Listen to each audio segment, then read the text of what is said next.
আমি কেমন প্রকারের দিদি, পূজার শাশুড়ি মায়ের জায়গা সরিয়ে নিজে শাশুড়ি হওয়ার চেষ্টা করছি, এরকমই একটা কমেন্ট। ইয়েস, স্বর্ণজিতের সামনে বসে পূজা আমাকে বললো, কেন বললো চলো তোমাদেরকেও দেখায়। সাত করে বোনটাকে আজকে শ্বশুরবাড়িতে ডেকেছিলাম, মানে আমার শ্বশুরবাড়িতে, তাকে একটু জমিয়ে এবং রসিয়ে খাওয়াবো, সাথে তার বটটিকেও। সকাল সকাল ফোন বাজালাম, ক্রিং ক্রিং ক্রিং ক্রিং, পূজা বলছে 10 মিনিটে আসছি। এই করে করে ঢুকলো 1টা-1.5টার সময়। বাজার থেকে আমার বরমশাই আগে থেকে ইলিশ মাছের আঁশটা ছাড়িয়ে নিয়ে এসেছিল। অ্যাকচুয়ালি পূজাকে আজকে বাড়িতে ডেকে পাঠিয়েছি ইলিশ মাছ কাটা শেখাবো বলে। মনে আছে স্বর্ণজিতের মা কাকিমা কিন্তু বর্ধমানে নিয়ে গিয়ে পূজাকে অনেক রকমের রান্নাবান্না শিখিয়েছে। ভেবেছি পূজার কাছ থেকে আমি কিছুটা ওই হয় না লোকাল যে রান্নাগুলো হয় সেগুলো শিখবো। তো কোলাবোরেশন যেটাকে বলে, তো পূজাকে বলেছি তুই আমাকে 2টো রান্না শেখাবি, আমি তোকে মাছ কাটা শেখাবো। তো সেই অজুহাতেই পূজাকে আজকে ডেকে পাঠিয়েছি। পূজা আমাকে বলেছে কচুর লতি দিয়ে পুঁটি মাছ খেতে নাকি খুব ভালো হয়। তো আমি কোনোদিনও ট্রাই করিনি, পূজা একটা রেসিপি দেখেছে। তো বললাম ঠিক আছে, তাহলে সেটা ট্রাই করলে কেমন হয়। সো দেখতে পাচ্ছ তোমরা কোনোদিনও পুঁটি মাছ কচুর লতি দিয়ে খেয়েছো? এইরকমই একটা ইনোভেটিভ আইডিয়া আমি আমার মাথা থেকে বের করে তোমাদের সাথে সেইটা ক্রিয়েট করে দেখাবো। কিভাবে রান্না করলাম চলো দেখাই। প্রথমে কিন্তু মানে কড়াইয়ে যে তেলটা দিয়েছি সেই তেলের ভেতরে দিয়ে দিয়েছি কালো জিরা, শুকনো লঙ্কা ফোড়ন, আর তারই ভেতর লতিগুলোকে কুড়মুড়ে করে ভেজে নিয়েছি। একদমই নয়, ফার্স্টে সিদ্ধ করেছি, তারপর হালকা ভাপে ভাপে ভাজতে ভাজতেই ওর ভেতরে আদা কাঁচা লঙ্কা বাটা দিয়ে দিয়েছি। তারপরে দিয়ে দিয়েছি ভেজে রাখা মাছগুলো, জিরের গুঁড়ো, হলুদের গুঁড়ো আর হলো ধনিয়ার গুঁড়ো।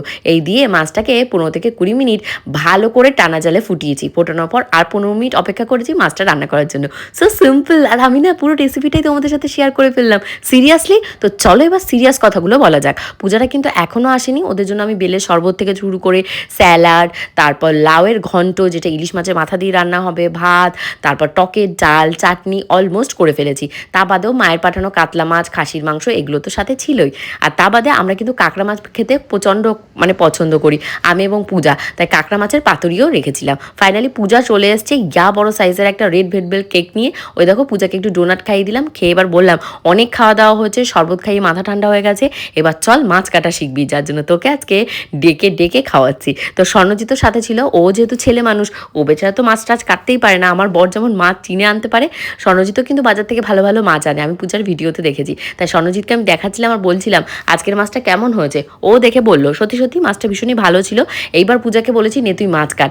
তখনই পূজা হুট করে স্বর্ণজিতের সামনে আমাকে বলছে যে আজকে আমার দিদি আমার শাশুড়ি মা হয়ে গেছে, শাশুড়ি মায়ের মতন হাতে করে করে আমাকে মাছ কাটা শেখাচ্ছে। আমার শাশুড়ি মা আমাকে রান্না শিখিয়েছে, দিদি মাছ কাটা শেখাচ্ছে। অ্যাকচুয়ালি সেটাই হয় জীবনে, দিদি কিন্তু মায়ের পরেই থাকে। মাই হয়, সে শাশুড়ি মা হোক কি নিজের মা হোক, মায়ের কোনো অর্থ থাকে না আর মায়ের পরে কোনো জিজ্ঞাসা চিহ্নও থাকে না। তো পূজাকে মাছ টাছ কাটিয়ে এবার নিয়ে এসেছি আর বলেছি তুই ভালো করে লবণ আর হলুদ আর সর্ষের তেল এই মাছটার গায়ে মাসাজ কর। আর ওপাশে আমার কিন্তু সর্ষে বাটা রেডি হয়ে গেছিলো।